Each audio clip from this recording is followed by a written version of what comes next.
Well, we're back with another episode of the Real Life Caddie Podcast, episode number 145, and we've got an absolute banger for you today. Isn't that right, Michael? We sure do. We very rarely have the same guest on as a repeat guest, and we've never had a repeat guest come on just 3 weeks later after they were on the last episode, a couple episodes ago. Yes. But we have it today. We are fortune tellers, aren't we? We kind of are. We kind of called this one, Tim. I mean, I don't know if you had that feeling of confidence after we talked about it, but I don't know if you remember last time we did say that you were going to be winning sometime in the near future. Yeah. I mean, that gave me the motivation and the confidence to win. Yes. It was all us. We welcome back Professional Champions Tour winner, Tim O'Neill. Welcome back to the Real Life Caddie Podcast, Tim. Thanks for having me. Anytime. You're welcome anytime. Now, for the listeners, the regular people that listen, 2 episodes ago?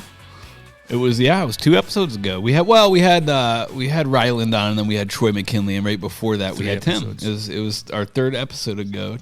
Tim was on, and wow, what a whirlwind it's been since you were last on, huh? I mean, crazy. Yeah, it's been crazy. It's been nice. I'm still on cloud 9 right now. I was asking Gordon before you got here. I was like, so how is he? Is he still kind of riding that high? He's like, well, he plays it pretty cool. But yeah.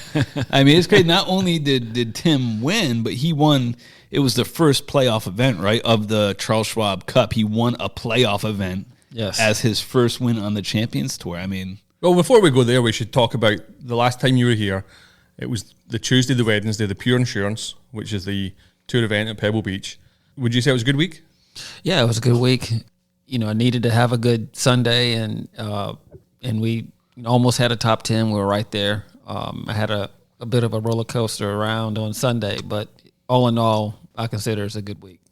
Yeah, I don't know if I ever really went into what you did in that last day, but you had 8 birdies and an eagle. Yes. Yeah, eagle, and he didn't eagle like one of the par 5. You eagled 15, right? Yes. I mean, you had to be 100 yards plus out. About 114 yards. Dang.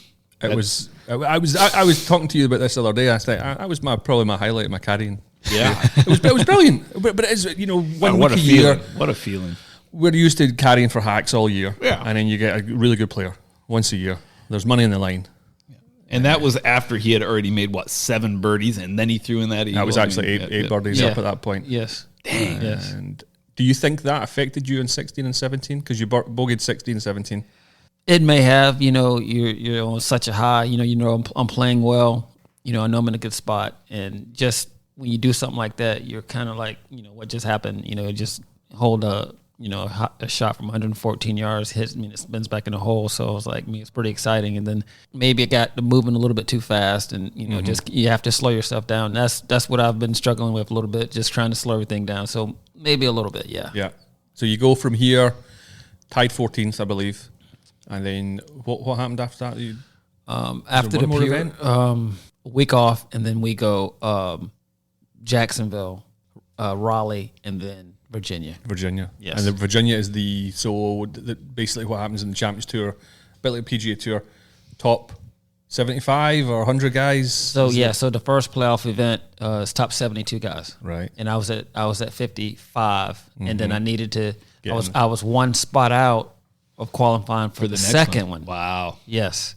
I'm 55 going into that first playoff event, knowing that I needed to have a good week to advance. It was one of those weeks, you're a little stressed, but, just tried to, just put together 3 solid rounds and, got off to a little bit of a slow start. And then from there, just kind of built my momentum and then lo and behold. Do you, in that scenario, ever check your phone? Does your caddy check the phone to see where you're at that point? No. I had a point in my mind during that week. I wasn't going to look at the leaderboard. I knew I had to play well. I mean, it didn't matter. The leaderboard is not going to affect me one way or another. I just needed to focus on what I needed to do, and then at the end of the 54 holes, I just let the chips fall where they may. Yeah. Take care of itself. Exactly. Where were you at going into the last round? Were you at the top of the lead or I was leading Saturday's round, I played pretty solid. I think I shot 5 under with a double on my 17th hole. That was the only bogey I had all day, and the only green that I missed was on 17's a par 3. So I shot 1 under the first stage, 5 under. So that put me at 6 under. Yeah. And then Sunday's round, I was in the top 10. So going into Sunday, I told myself, get it in the double digits, at the end of the tournament. And I know that would be good enough to get me into the second next club. week, yeah. And then, So you're only thinking just get into the next week. yeah, I was, and that's the funny thing. I never thought about winning the tournament. Seriously. I never thought about winning the tournament. How Yeah. many back were you? I was at 6, and I think the leader was at 9 or 10 Okay. To start the day? to start the day. So you didn't have the lead going into the No, last round? no. No. And I was playing with Stuart Sink and Tim Petrovic. So my goal was to get it to 10, and I got it to 10 after 9 holes. Dang, yeah. So I was like, all right, well, just kind of keep it going. And then, I got 3 more and got it to 13, and then that was good enough to win the whole thing. So how many groups were behind you when you? I think when you 2. So there's 2 groups behind you. So Yeah. did you know when that putt was sunk on 18, you had a pretty good chance to hold up and win? After I made birdie on the last hole, and I saw I had a 2-shot lead, and then Ricardo still had par 5 to go, and he had an iron into it, and he didn't make birdie. And then he hit a pretty good shot into number 17, a par 3. He missed that for birdie, so he had to make eagle on the last hole to tie for a playoff. And then he hooked it in the trees. So after that, I pretty much knew. Yeah, you knew. I know. Did you watch the last few holes? I did. Where did you watch that? I was on the putting green, and then there was another guy, John Cook, was doing the commentating on course. He was telling me what was going on. Okay. So I was hitting putts, and then once he told me he hooked it, I was like, okay, he's going to have to do something special, not a tie. Yeah. But until the last ball was in the hole, Yeah. were you Yeah. didn't want to tempt fate? Yeah. That's it. What a Yeah, feeling, yeah, though. yeah. I'll never forget 1995 St Andrews, and John Daly's wife was celebrating. Remember this at the Open? Oh, where Vandervelde made that. The Italian Rocco Costantino Rocca. Costantino Rocca. Yes, yes. And he duffed the chip. Yes, And then she started celebrating because they went to Pandover. Yeah. And he was like no, and then he holds that 100-foot putt. Or Yeah. for the playoff, and he ends up winning. But so until it's done, you are not celebrating. Yeah. So his third shot was out of a bunker. He had to hold a shot out of a fairway bunker. It was 60 yards away. But yeah, you never know until Yeah. And what's the first emotion then? Just relief. A lot of hard work, and you think about all those times where I was other places playing, and the hard work that I put in, and then it all paid off. Yeah. To finally get it done. Because I've been working really hard, and throughout the year got off to a slow start, but my buddy AJ came out and helped me with a few things, and then was able to put together a plan. And then he thought I was going to win in 8 weeks. It turned out it was 10 weeks. That's awesome. Yeah. That's awesome. He was the first person I texted after you won. I'm like, AJ, he did it. He's like, yeah, bro, so great. Yeah, it was awesome, dude. How do you celebrate? I didn't do nothing much, man. Just kind of reflected on everything, that I'd been through playing golf, and just everything, how everything comes together. Things happen for a reason. Everything happens the way it's supposed to happen. So with me to do it, I literally go from 55 on the Charles Schwab to 13th on the main list. So it's like, going from the outhouse to the penthouse real quick. Yeah. And I didn't even know. And the thing is, with it being a playoff event, it was double points. Oh, okay. So that's why I moved up so much. Yeah, I didn't know that going into it. And That's then, classic. I didn't know that. Yeah. Sometimes not knowing's better. Absolutely. And then you played the Tour Championship. You did relatively well there too, right? Yes. Well, no, after that, you got to say that, like, how many text messages you're going to get? Oh my God. Yeah. So I still had another playoff event in Little Rock, Arkansas, but yeah, when I got done, with the win, I had like over 400 and something text messages. Yeah. It took me a while to respond to everybody. Of course. Well, because a lot of listeners know that I was caddying for Tim, listen to him being on the podcast, and then you have all the people we caddy for that know. Mm-hmm. So I was up at Half Moon Bay. I wasn't watching. I had no idea. Yeah. And because I maybe checked on Friday or Saturday your result, and I thought, well, I thought you were 4 or 5 behind going into Sunday. So I'm like, well, and then to win it the way you did, to go so low. And then I started getting, I must have got 15 to 20 text messages. And then on the Instagram, it was kicking off, people letting me know and sending you pictures of you and the photo on the TV crying. Of course. I don't blame you. And then, so like, how do you deal with that? That's probably 2 and 3 hours looking at your phone. Just yeah, it was overwhelming. But I try to respond to pretty much everyone that there were some numbers that I didn't know. A lot, there was quite a few guys on the Champions Tour that I didn't have their number, but they reached out, so I responded to them. Said nice. Tom Lehman and some of the guys. I didn't have their number, but there's a lot of guys that reached out, and I was able to respond to them. Yeah, that's awesome. Yeah, and how long? What time in the evening did you get to leave the course? Because I'm sure you got to then do media and stuff. Yeah, you had the ceremony, and then after that, you got to take pictures, and then you got to sign some stuff, and then because I drove to the tournament, I'd planned on driving back home, but it's like 6 hours from Virginia, so. After all that, I was no chance to be driving home that night, so I stayed. Certainly not in the car you had. Maybe that new Rolls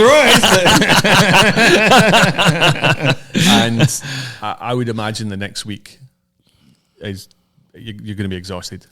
Yeah. So the next tournament, there wasn't a week off. The next tournament was Arkansas, and I say the last day with like 5-6 holes left, I kind of hit a wall, with everything, emotions. Yeah, of course. Yeah. I really like that golf course too, so I'm looking forward to getting back there next year. Then, of course, where we had the Tour Championship in Phoenix, I like that course too. But after making it all the way to the end, the top 36, that's somewhere where I'd like to be consistent of being there, because that was pretty cool. Once you get a taste of it, now it's like, okay. Yeah, I want to be here. Do you have a 2-year exemption now, or 3 years, or I have, how does it work? So on Champions Tour, it's a little different. So I guess I don't know all the rules. There's so much. I'm probably asking the wrong guy. Yeah. You are. I didn't know. So when you win a regular tournament, you get 1 year, but I get to go to Kapalua next year and the year after, but 1 year exemption on the Champions. Now with majors, it's a little different. There's multiple years there, so I don't know exactly how it works. So you probably are asking the wrong guy. Yeah. But is it considered a major being the play? It's not considered a major. No, right? It has to be like the Tradition, which is a major, U.S. Open, the Senior Players, British. Yeah. I win one of those. Then. What's happening in Kapalua? What's that? Did they have like a tournament of champions? It's like a tournament of champions. Yeah, it's like it's only 36 players, so you get there and it's like almost like getting a head start on everyone. Guaranteed purse. Correct. No cut. Yeah. No cut. Yeah. 36 players. So Nice. you finish well. It kind of gets you off to a little bit of a head start. Is that the second week in January or third week? Oh, perfect. Yeah. Straight after Christmas. So will you have some time off after this week? You're playing in the TaylorMade this week. Take some time off after that. Yeah, take a little bit of time, decompress, and then working on some short game stuff. Just trying to make my weaknesses my strength. So that's one of the main things that I'm working on, and body wise, just trying to get my body right for next year, so I can hit the ground running, starting off in Hawaii. Yeah. And what place did you end up finishing for year end after the Tour Championship? 16th. Does that get like how many places do they pay out for Charles Schwab Cup bonus money? Do they pay out like the PGA Tour? Do they pay out like 10, 15 spots? Or that is a very good question. Yeah, I'm not exactly sure. You don't know the bonus money? I don't know that. I don't know what that does Tim's exactly. waiting for Christmas and hoping there's a little bonus check coming his way. All I know is it was like you on the Champions Tour. Usually you have to play in 2 pro-ams on like Wednesday and Thursday. But me finishing in the top 18, I finished 16th. So now that I only have to play in 1 pro-am on Thursday. There you go. That's good. So I only have to do 1 pro-am now, all of next year. Which is play with 3 hacks and not 6. Nice. Sounds so bad, doesn't it? That's true, though. Your success is you don't have to play that. So none of them want to do it. I mean, we all know they don't want to do it. Oh, now the rabbit's out the hat there. So it's when you have to play 2 pro-ams, it's fine. It's there's worse things. If I wasn't on the Champions Tour, I'd be wishing that I was. So there's worse things to complain about. But having one pro-am now, it just gives me when I had to play 2. There's more flexibility to plan your week, practice right. with intent, right? As you would right. say. And then if I wanted, if I get done on a Sunday, now that I only have one program on Thursday, if I wanted to fly home Sunday night and then chill out at home and then come back Wednesday, I could do that. Yes. So versus, That's great. which That's is, great. it just gives you a little bit more flexibility. And you got to feel like now the floodgates could be open, right? You got your taste of the win. You're playing good golf, and there's probably a lot more good golf on the horizon. That's exactly what I'm hoping for. Yeah. Now that I got a taste of it, I definitely want more because I definitely loved how that felt. Well, and you said on the last podcast you wanted to roll up there and be one of those guys week in and week out that people look at that said this guy has a chance to win the tournament. Tim, it's 4 weeks later. You are that guy now. You are that guy when you roll up like this guy could win. You just won a playoff event. So you've become that guy in a matter of a month. Well, I want to be a little bit more consistent. I'm working towards being that guy, I guess. But now getting the first win, I'll take a win wherever I can get it. But Absolutely. it's just certain guys you watch every week in and week out. Of course. They're always in the top 10. course. It doesn't matter. Your nickname could be Roller Coaster. Yes, my buddies, they're like, man, what the hell is going on with your scorecard? I think at Pure, I think I had 8 birdies in the Eagle, and I think I shot 5 under. It's like what the hell? Yeah. Well, I was there. I told the boys before they were laughing because they were like, "Oh," I said, "No, I still think we can finish top 10." I said, "Tim's the kind of guy.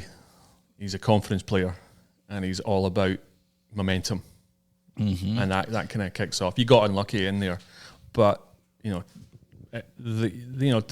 the listeners know. First hole, par. He goes par, birdie, birdie, par, birdie, double bogey through 6, par 7, par's 8. Then you birdie 9, 10, 11.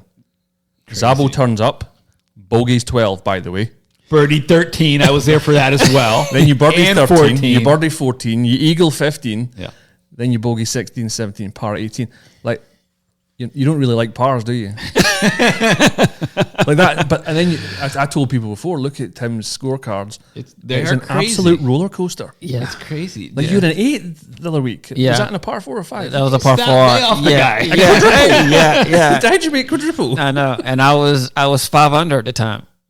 No, I was 4 under. Yeah, and and I make just a total bad swing, hit it out of bounds, and then my next shot was in the fairway bunker, and then out of the fairway bunker, I hit a little thin, almost hit that out of bounds, and then I was up against a fence like this, and then it was a disaster. And then I go to the par 3 and hit it like this, make birdie. Yeah, there you go. Oh, I know. Bounce back stats are impeccable.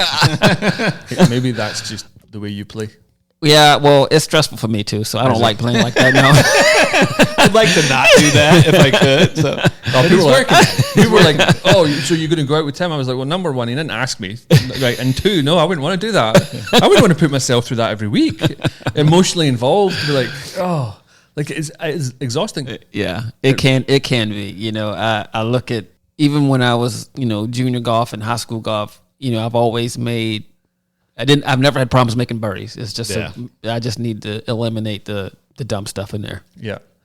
And what do you attribute the victory to? Because there's someone in the room here that thinks that it was us, the podcast that gave you someone? No. That gave you the confidence. Zabbo actually called me. He's like, "Do you think we gave him the confidence to win?" I didn't say it like that. I was like, I didn't say it like that. And Zabbo said, whether it was or it wasn't, that's the story we're going with. I did say that.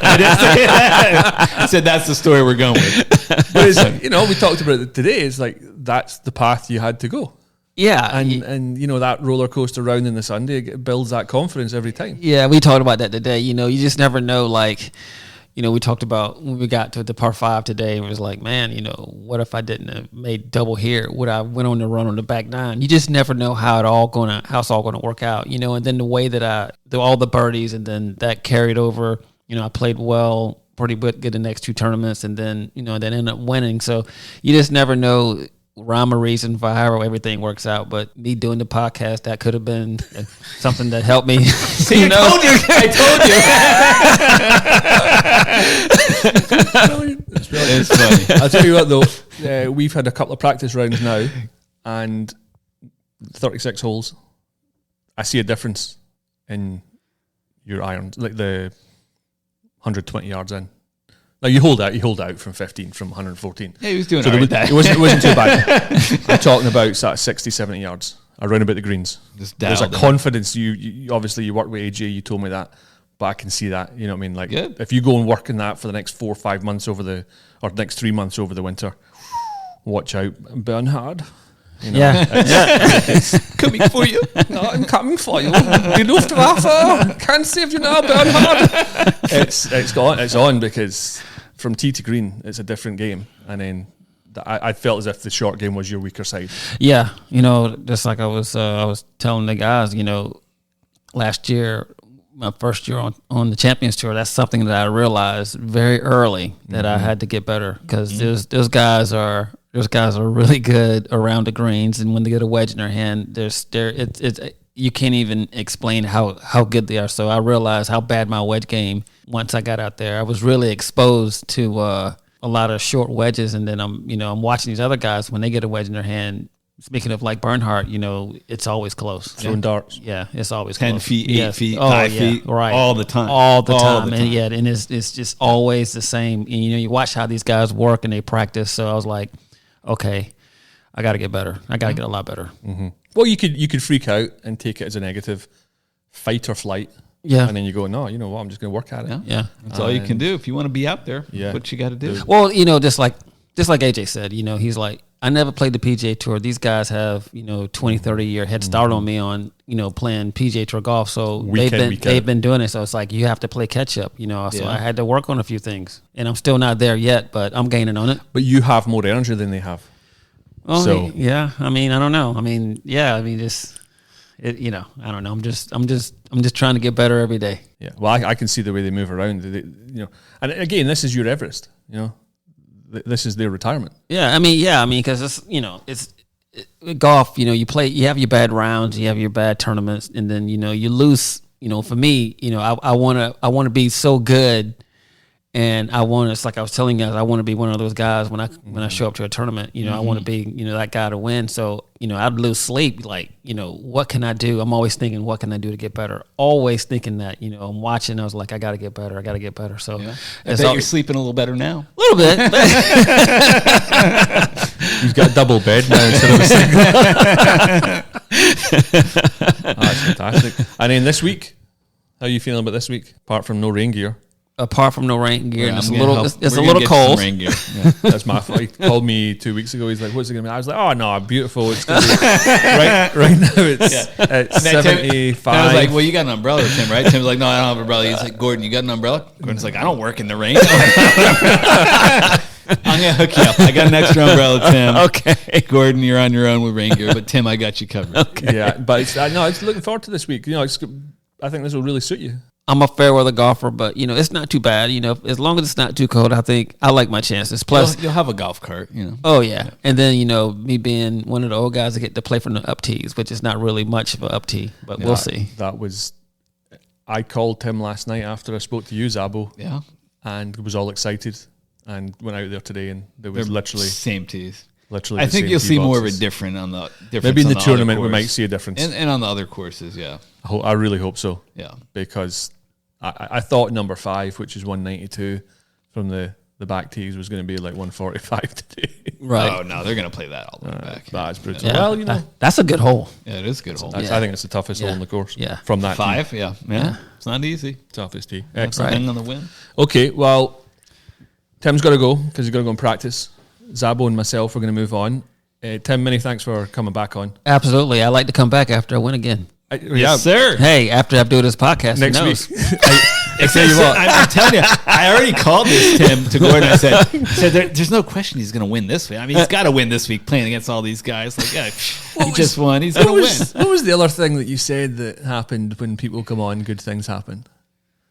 I said it's happened numerous. Well, Rylan was on last time, but I said last time Dave Thompson was on. Dave Thompson. He got like Dave Thompson. He's a GM at this rinky-dink course. Sorry, Dave, but in Chicago, right? So like a week after he came on the podcast, they got the Live Golf. Live Chicago is in Chicago. They just re-up. They re-signed for next year. They're going to host it again. Bolingbrook Golf Club in Illinois. Okay. Wow. Talk about like you ever played it? I have not. Okay, you ever seen it? He just called it a rinky dink. Well, that's not what it's what people on the internet were calling it. Okay. So you have to believe it was on the internet. Gotta be true. Listen, Dave, I can't wait to come up there. Myself and Timmy are coming to play. I'm coming too, Dave. Zabbo can carry the bags. Rinky dink. Love you, Dave. But yeah. Good luck in the next over the winter. Have a great Christmas, Thanksgiving, New Year, and then we'll see you next year and hopefully have another couple of wins. Amen. Looking forward to it, and thanks for having me. Thank you, Tim. Appreciate We'll be back with a couple of stories, mailbag questions, and some shout-outs. Every golfing group has the guy who coordinates the weekly game or the buddies trip. If you're that guy, you'll be very familiar with the pain and frustration scheduling, managing, and scoring your game. Why not make your life easier by downloading the Big Game Golf app and start saving time and hassle today? Whether you're a caddie wanting to engage more with your golfers, a pro shop wanting to get out of running the weekly game, or you're that guy wanting to streamline the process, Big Game Golf is here to help you. The app has over 30 games, so there is no need to keep playing the same boring games with your mates week in and week out. The app is also fully integrated with the USGA, so every player's handicap will automatically be incorporated, which saves time and, more importantly, sandbagging. Simply choose your game, keep score, and the app will do all the calculations with live scoring, leaderboards, and contest results. Big Game Golf will even text players the final results. So start improving your golf experience today by downloading the app, Big Game Golf. I was actually asking Tim last week about Big Game Golf, what he thought. Yeah. He's all for it. I asked an interesting question as well about why they bother on tour using scorecards when the technology is there already. It's a bit outdated for sure. It's ridiculous, isn't it? It's tradition. You got to sign for your card, mark your opponent's score. He also told me you used to, if you falsely signed for a wrong number, which again is absurd because you have a scorer with you. Yeah, you're DQ'd. It's still the 15 case. minutes. You have 15 minutes after you've submitted it to go back and change it. So, but you're still DQ'd, right? If you walk away. Oh well, no. You can go back and change it, but you have 15 minutes. Gotcha. So there you go. But yeah, still waiting in the new app. People at the USGA kicking their heels. They're waiting. Yeah, put it out there. Bureaucrats. So yeah, big thanks to Timmy for joining us. Great lad. Lad. Unbelievable win he had. It's very impressive, Tim. Very happy for you. And a lot of fun to caddy for. I can imagine. A lot of fun. So nice caddying for people who aren't hacks. Oh. So talking of hacks, we've got a couple of stories for you. It'll be a little shorter, obviously, because we don't want to go too far over our time limit. You want to talk about hacks, man? What is one of the number one questions? I mean, you've done this long enough. You're caddying for somebody new. What do they ask you? Have you caddied for anybody famous? What else do they ask you? What are a few of the other questions? Who's the most famous? Yeah, but that's the first one. What's the average handicap? Yeah, that's another one. What's the most you ever get tipped? Yeah, that's another common one. Are you single? Yep, definitely that one. Is this a real job? That one too. They always ask, you caddy for many jerk sticks? Very rare, but let me tell you, this past week, this one takes the cake. Okay. It was corporate group. I get these two ladies, very, very nice ladies, and they told me up front, they're like, we're going to play like a 2-person scramble or whatever. We're not very good. Incentive trip. So they're out there. The other dude, and great caddy who's with the other two, he's been with one of the guys for years, but the other dude was like the CEO, president, owner of the parent company of these two ladies. And the ladies go up to him. They're like, hi, Steve. So I want to let you know, we're not very good. And he goes, don't worry. I'm just here to have fun. And sure. Kiss of death. Exactly. So we'll call them Cindy and Laura. I pulled over Cindy and Laura. I said, he doesn't really mean that. He's not here to have fun. He's not going to have any fun today. And boy, was I right. So it's going okay, but we get to the 5th hole, par 3 at the big course.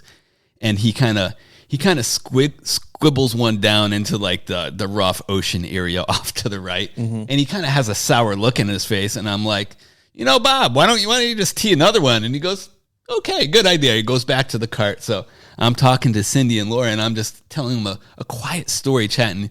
And Bob gets his ball, and he's standing up there practice swinging, and then he's not even addressing the ball yet, and he starts staring at me while he's practice swinging, and he's just eyeballing me. I'm like, hey, buddy, like, what's going on?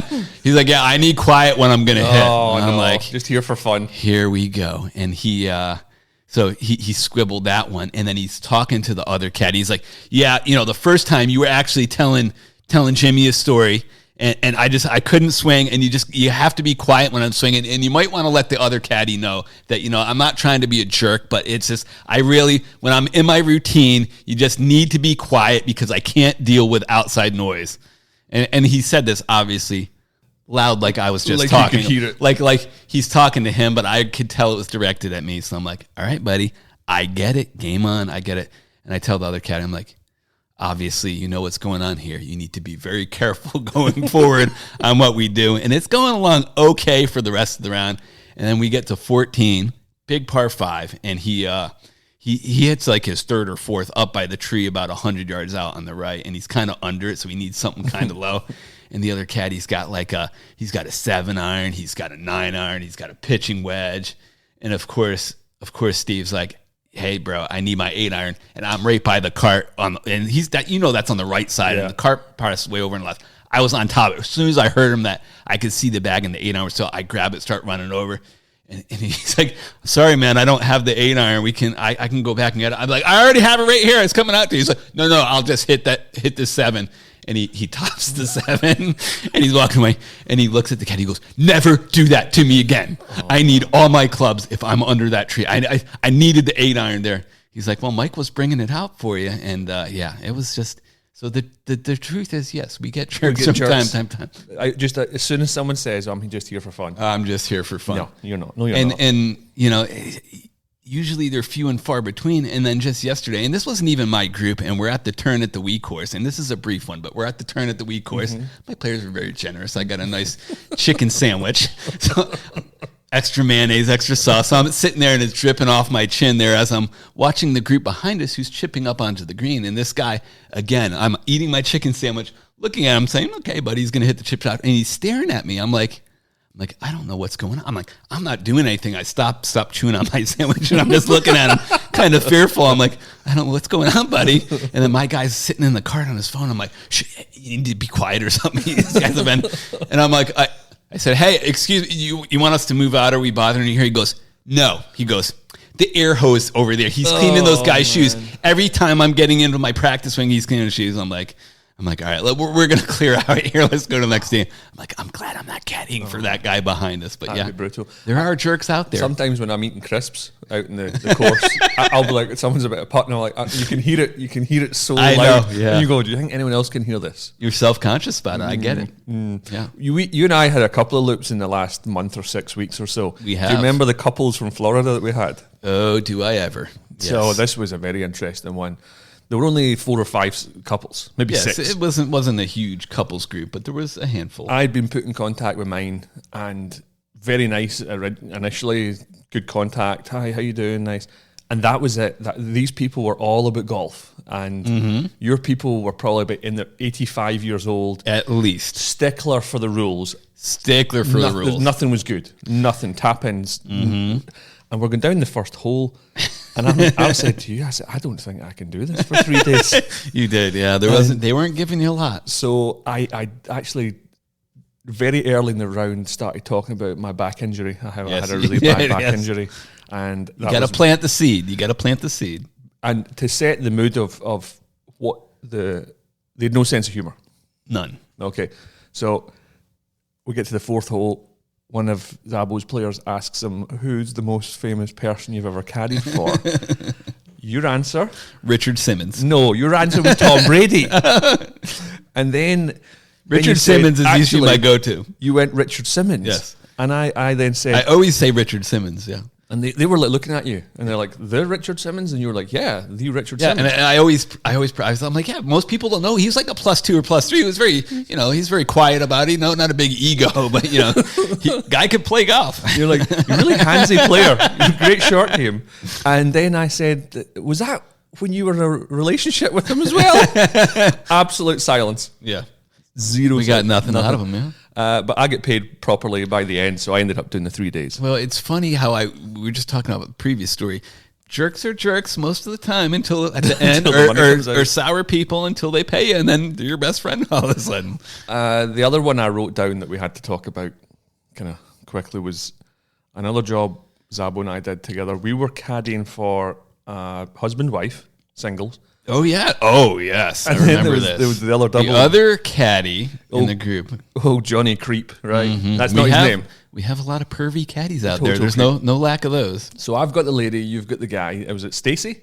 Stacy. It was Stacy that he was very infatuated with. Yeah, she was. Very early on. She was probably late 50s, early 60s. I had obviously been, a stunner in her day. And was still attractive. Very attractive. But, and very early on, the caddy comes across to me and goes, "Hey, so what's the deal with Stacey?" Well, there's her husband over there, right there. You need to look out for him because she is married, obviously. And it was unbelievable. Didn't you catch him when she was putting? She was bending over putting. You caught him staring down her top. Yes, because she was leaning forward, and you could see, and earlier on he had said something to the effect like, "I wonder how long she's had those," because she was, well endowed in the front. Because you could tell there's been some work done, but she was leaning over putting, and you could see him staring. Zabbo was getting my attention. He's like, "Hey, check, watch this!" And did you see that drool dribbling out of his mouth? I mean, unbelievable. And then he said to me later on around, he goes, "Do you think my wife will be mad if I leave her for Stacey?" I'm thinking, what? No, I don't. I think you'd have to ask Stacey first if she'll take you. And he says, your husband. She's just the perfect height for me. It was so creepy. He didn't stop. He was relentless. And then to cap it all off, towards the end, he was like, "Hey, man, he's like, guys, you think she's going to go in for the hug at the end, or you think the handshake? I'm really hoping for the hug." And he's like, I'm going to go in for the hug. Yeah. And I'm like, she's not even your player. So, sometimes women will hug you at the end. Sometimes they'll only hug you. I had a situation this past week where the lady golfer hugged her own caddy, but I shook her hand. You don't know that happens. You don't know it, but he was so happy. He's walking up at the end, and he comes up and says, "Did you feel impressed against you?" And she did too, because she hugged all three of us, and she it was funny. She went in for the hug too. Like she wanted the hug, so he was a very happy camper. He walked away with a big smile. You could actually see he kind of put his head on her shoulder and was smiling. And it was kind of embarrassing. So that was a couple of fun loops. Richard Simmons. Yeah, he's my go-to. I always say, and then people are always like, "What? He plays golf? Yeah, he's like a +2, man. He's really good." I sometimes tell people I used to caddy for Pee Wee Herman. Yeah, exactly. Oh, classic, absolute classic. So we have a couple of questions or a couple of comments that came in. It was actually one from Troy McKinley's dad. I believe his name is Tom. He listens? Awesome. Well, he listened to the episode that Troy was on. Oh, of course, yeah. Well, hopefully he listens to this question. And he actually, I don't think this question is his. "Thanks for having Troy as a guest. As his dad, I remember many special golf rounds with him. Cypress Point, back 9 at Tralee, caddying for him at US Amateur at Baltusrol." He never mentioned that, did he? Dang, he's pretty modest. First time he beat me over 18 holes when he was 12. That'd be embarrassing. Dang. How old do you think your daughter will be when she beats you? She beat me last week at the head. She's 8. He says, "Always try to teach him respect and integrity. Above all else, very proud of my son on how he presents himself to the game of golf and other players he competes with." Thank you. You obviously raised him right, Tom. So we had another one. He says, "Dear Donkeys, what was the worst real injury emergency you saw in a group which you were with?" I've talked about it on the podcast. The heart attack. Well, yeah, my father-in-law, his heart stopped on the 8th hole at the big course. I mean, his heart was stopped for 12 minutes, 15 minutes, probably. Yeah, at least. Crazy. But the most gruesome injury I saw was the 4th hole at the Wii course, I don't know, 8-9 years ago. He was dead drunk, tripped out of the bunker, and he broke his. It was a bone in his foot, but you saw the bone through the skin. The bone came through the skin. It was gruesome and painful. Like you could see it sticking sideways. It wasn't popped through the skin, but in the boys, everybody was drunk, and it was right after Tony Finau popped in his dislocated ankle, and all his friends were like, "Hey, it's just dislocated. Let's pop it back in." Like, no, we're not going to do that. We're going to call the ambulance, and it was broken 3 spots. It was gnarly. That's brutal. What have you seen? Well, 2 heart attacks. 1 heart attack in my group, another one in a different group, and the lad was saying, "Oh no, he's just having a seizure."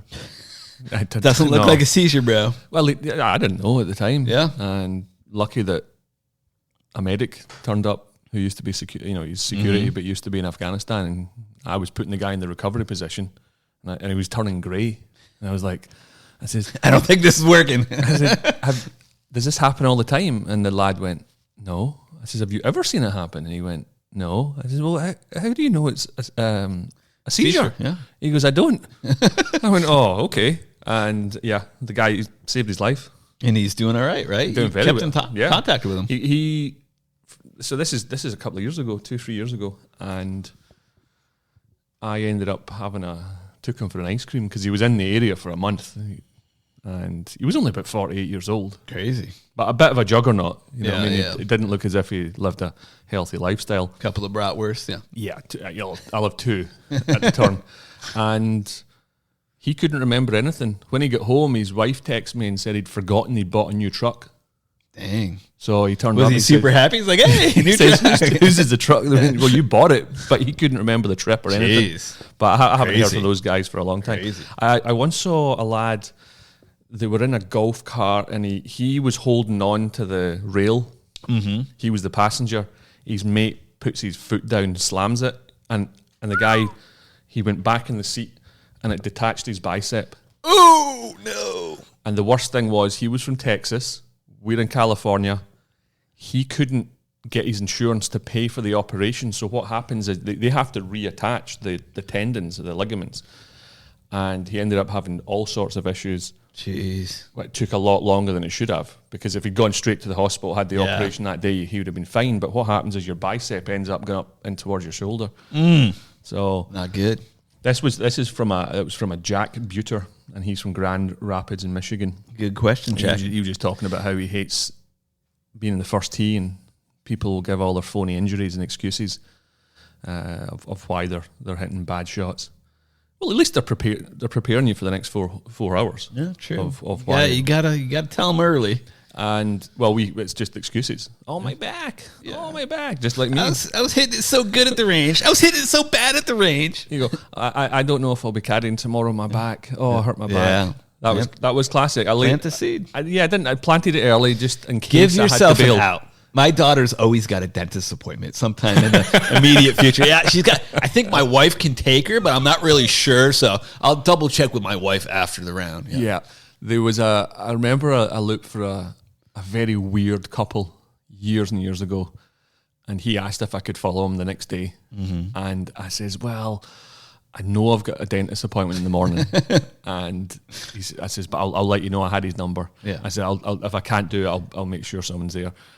And I walked up to the truck. As soon as I got to the truck, I looked at what I get paid, and I was like, oh, I'll be there tomorrow. Yep. But here's the thing, Zabbo, as you very well know, you can't text them straight away, can you? No. You have to. Had my hand on the phone. You're excited after you got paid. Yeah. I was excited, and I was like, oh, no. Let it hang out for a while, yeah. Give it 45 minutes to an hour. Yeah. Oh, I just got home. I spoke to my wife. She was able to reorganize my appointment for the afternoon. I'll see you tomorrow morning. Perfect, yeah. And absolutely spot on. Veteran moves. But Jack Buter, he says that, P.S., this is the best podcast I've ever listened to. So wow. Very, very nicely, very kind. Very kind. Obviously, maybe doesn't listen to many podcasts, but keep listening.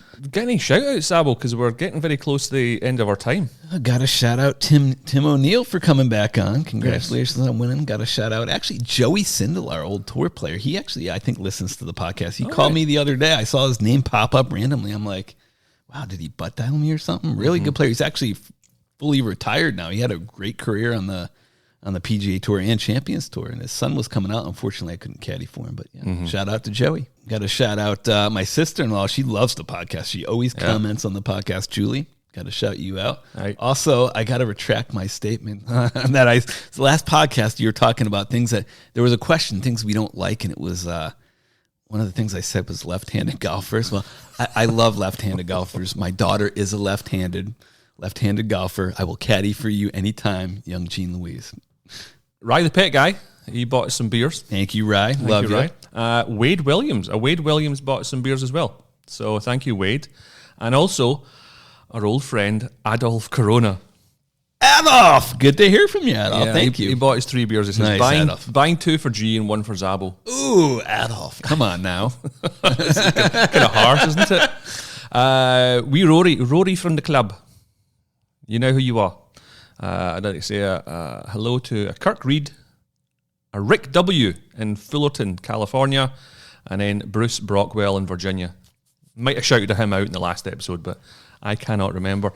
If you have any questions, comments, feedback, whatever, podcast at glorifieddonkey.com, or you can find us on social media and send us bits and pieces in that way on the Twitter, on the Instagram. Just follow Glorified Donkey. You can also, in the notes, click on the link, send us a text message, because we need to do some fan mail in the next one, Zabbo.